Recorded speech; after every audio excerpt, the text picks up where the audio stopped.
Well, all throughout Women's History Month, KPRC2 is highlighting women who have paved the way, fighting for equality in every aspect of life. And while much has changed over the decades, women still have to speak up and advocate for ourselves, especially in the workplace.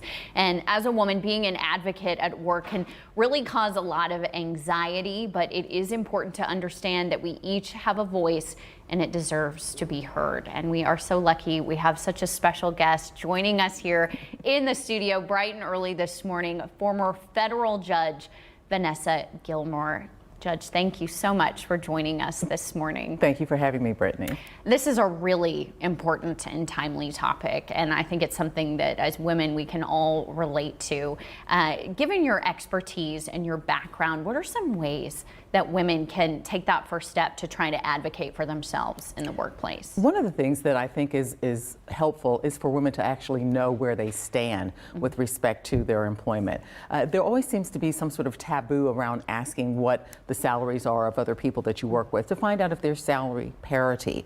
There is no way that an employer can prohibit an employee from asking other people that they work with what their salaries are. Sometimes it's difficult to figure out whether or not you are at a salary that is in line with your experience and whether or not there is some disparity between the salary that you may have and the salary, for instance, of male co-workers. And so being proactive and asking for yourself what it looks like, what the salary range looks like, is a good way of being able to make sure that you're getting what you deserve for the position and for the work that you're doing.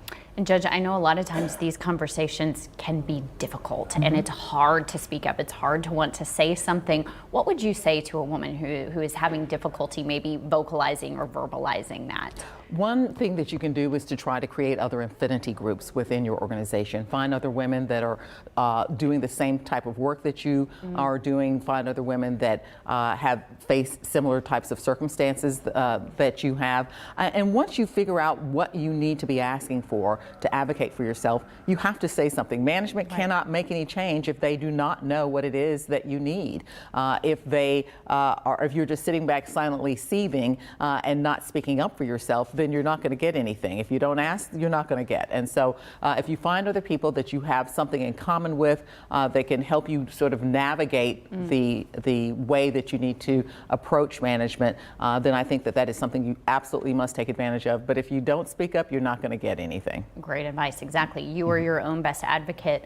I know we've all probably been in positions before where we can remember where we've had to advocate for ourselves. If you don't mind me asking, would you mind sharing a time in your life or your career where perhaps you had to speak up for yourself? Absolutely. There were even times when I was serving on the bench where I felt like possibly there were situations where I was not being given the benefit of the doubt in terms of some of the rulings and decisions that I was making, and I would speak up for myself in those instances. Obviously, being a federal judge makes it, made it a little bit easier to be able to do that. But women have to work together sometimes, find other people that can assist them in terms of making sure that their voices are heard.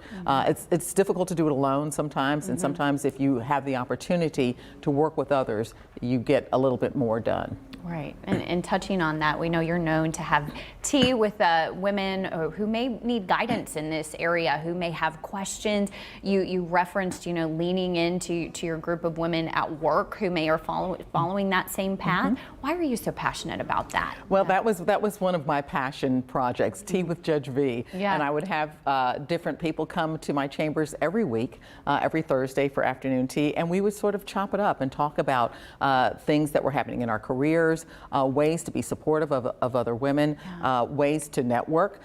Sometimes there are lots of opportunities to network within the organization, but sometimes you have to look outside of your own organization for some networking opportunities and figure out activities that people can do together that will support the things that inspire you and that you can become passionate about. It doesn't take a lot to look around and figure out what's going on in the community. If you look on Click to Houston, under your website, things to do. This weekend I saw that you had the Bayou City Art Festival, and that might be something that people could get together and have an opportunity to have some camaraderie outside of the workplace and to see where there is some common ground. Yeah, kind of getting outside of your comfort zone sometimes, but it really stretches you to grow and make those connections. Absolutely, you have to do that. Now, I know in our world, there's always change or maybe career change. You're now at Roberts Markland, which is a successful leading law firm. What inspired you to make this change? You know, I think for a lot of people during the pandemic, it gave you an opportunity to reflect on what really inspires you and to look for people that shared the same passions that you did. And having served as a federal judge for almost 28 years, I was really interested in aligning myself with people that were interested in promoting justice and seeking fairness for their clients. And so I was inspired to look for that opportunity, and Roberts Markland gave me that opportunity. I think that when you are looking for your new opportunity, the things that you have to think about are what inspires you, and are the people that you're thinking about going to work with, do they share your same passion? And the smaller the organization, the more important that is. Sometimes in larger organizations, you can go off and find a few people here and there. But if it's a small organization, you have to really make sure that the people share your same passion and share your same sense of commitment. And for me, in this instance, it was my commitment to justice and my commitment to making sure that people's rights were advocated for and taken care of. Well, Judge Vanessa Gilmore, thank you for being such a great advocate and resource to others as we talk about this important topic. Thank you for joining us here this morning. Okay.